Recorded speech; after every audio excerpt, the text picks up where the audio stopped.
Without any warning, I received the devastating news of my mother-in-law's passing. Naturally, I felt compelled to attend the funeral, but my husband's reaction stunned me. "Don't you dare come, you've got it," he yelled, his words laced with venom. Confusion clouded my mind. "What are you talking about? She's passed away. What kind of daughter-in-law wouldn't go to the funeral?" I retorted, trying to comprehend his hostility. "My mom hated you. Don't even think about showing up. You'll be a nuisance," he spat, his tone cutting through the air like a blade. Though my relationship with my mother-in-law had never been close, the notion of not attending her funeral felt beyond disrespectful. Ignoring my husband's harsh words, I made my way to the funeral hall, despite its distance. As I arrived, I witnessed my husband leading the mourning rites. Confusion gripped me. "Wait, what's going on here? Whose funeral is this?" I demanded, my heart pounding with unease. What followed shattered my reality, revealing a truth too shocking to fathom. "My name is Sophia. I'm 30 years old, married to William for 3 years. But our once great relationship now teeters on the brink of collapse. The root of our troubles lies in my husband's unilateral decision-making. When we married, he insisted I become a housewife, abandoning my job. Initially, this arrangement seemed fine, but cracks soon emerged. In our second year of marriage, my living expenses were drastically slashed from $11,000 to a mere $500 per month. "William, $500 is impossible. I cover rent, you handle utilities and groceries," I reasoned, struggling to make ends meet. But he remained obstinate, leaving me no choice but to stretch every penny. However, with William's hearty appetite, even basics became luxuries. Watching my savings dwindle, panic set in. What would happen when my account hit zero? With no sign of an increased budget, I knew I had to take action. Despite the challenges, I resolved to return to work, even if only part-time. I should be able to generate an extra income of between $800 to $900 a month. That additional money would undoubtedly alleviate some of our financial strain. That evening, I broached the topic with my husband, hoping for his support. His reaction was immediate and harsh. "Work? You can't be serious." "No way," he scoffed, recoiling at the suggestion. "Why not? This would give us some breathing room. If life is tough, it's because you're bad at budgeting. It's your fault," I countered, frustration creeping into my voice. "I've done all I can, but life is still hard. That's why I've been considering other options," I continued, my resolve hardening. "Playing the victim, huh? You can't live because of me? How dare you even say that?" he retorted dismissively, his words stoking the flames of my anger. Before I knew it, I was unleashing my pent-up emotions, my voice rising louder than I had ever intended. "Enough is enough. You're the one who wanted me to be a housewife. Since when does yelling solve anything? I just want you to understand," I pleaded, my desperation palpable. "How can anyone make ends meet with just $500? Shut up. Stop blaming others. Think of something else, you loser," he shot back, his words a cruel blow. With a final contemptuous shove, he stormed out of the room, leaving me crumpled on the floor, tears streaming down my face. Why is this happening? All I wanted was a peaceful married life, I sobbed, the weight of our struggles crushing me. The need to confide in someone gnawed at me, but my parents lived too far away, and visiting them was no easy feat. My in-laws, though closer, were estranged, their relationship with my husband strained. As for my former coworkers and friends, distance and circumstance had created an insurmountable divide. Alone and afraid, I found myself trapped in a marriage filled with uncertainty. Yet, amidst the chaos, a glimmer of hope emerged. My husband's absence grew more pronounced as he threw himself into work, leaving me to navigate our strained relationship alone. With fewer mouths to feed and less need for groceries, I found solace in the simplicity of our dwindling provisions. And as the boundaries of my confinement blurred, I seized the opportunity to carve out a path of my own, reclaiming my independence as I began to work from home. Now making about $700 a month, I found myself embracing a more independent lifestyle, especially during my husband's frequent absences. This pattern has persisted for roughly a year. Recently, his work commitments have intensified, leaving him little time at home. And when he does return, his demeanor has grown increasingly hostile, punctuated by harsh words and insults. To compound matters, he stopped providing any financial support for our living expenses. Then, one fateful day, an unexpected event unfolded. Upon his return from work, my husband appeared visibly shaken. Without preamble, he announced, "My mom is dead." Stunned, I struggled to comprehend his words. "Are you joking?" I managed to stammer, my mind reeling. His response was swift and cold.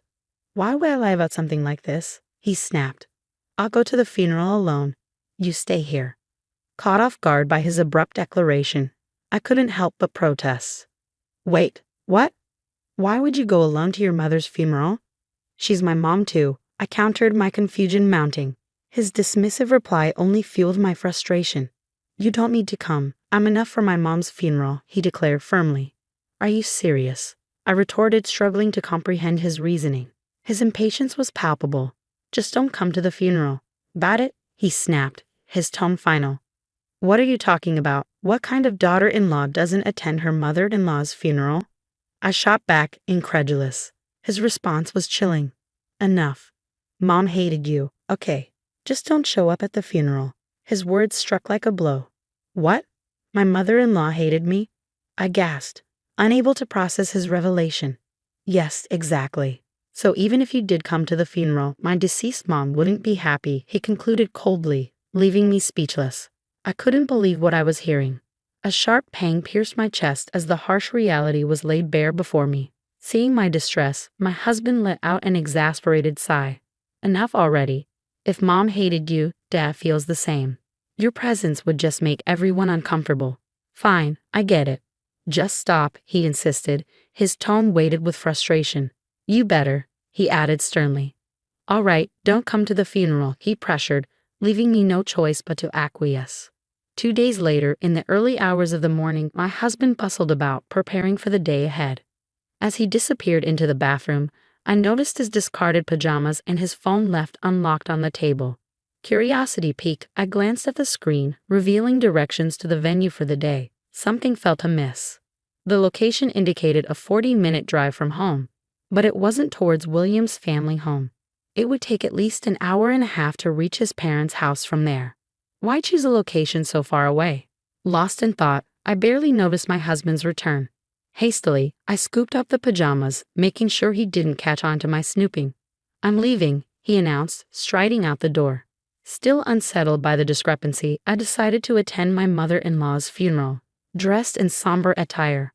Upon arrival, my suspicions only grew. I couldn't believe what I was seeing. The room was filled with unfamiliar faces occupying seats typically reserved for family and staff.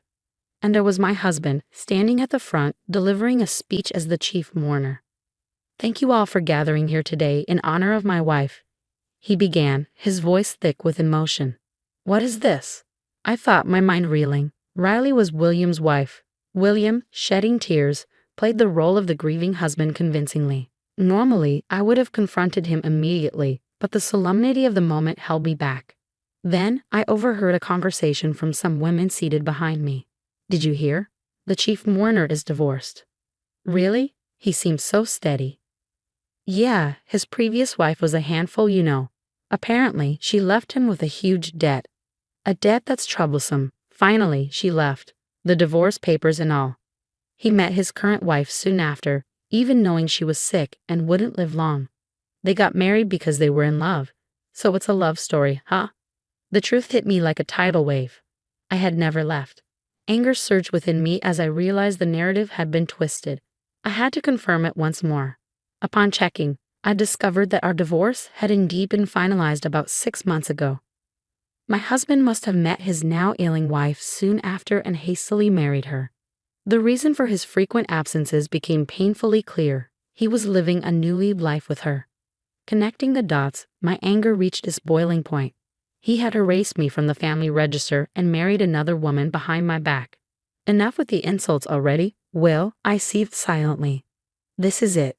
I've had enough." With revenge burning in my heart, I hailed a taxi and made my way straight to my mother-in-law's place. I directed the driver to the place I suspected she'd be, navigating from memory as best as I could. Miraculously, we arrived without incident. Pressing the doorbell, I greeted my lively mother-in-law with a cheerful hello. Her eyes widened in surprise as she laid eyes on me. "Oh, my Sophia, is that you? It's been such a long time," she exclaimed warmly. "Mother-in-law, you look well." You look good too, I replied with a small smile. Sophia, what brings you here? She inquired, curiosity evident in her voice.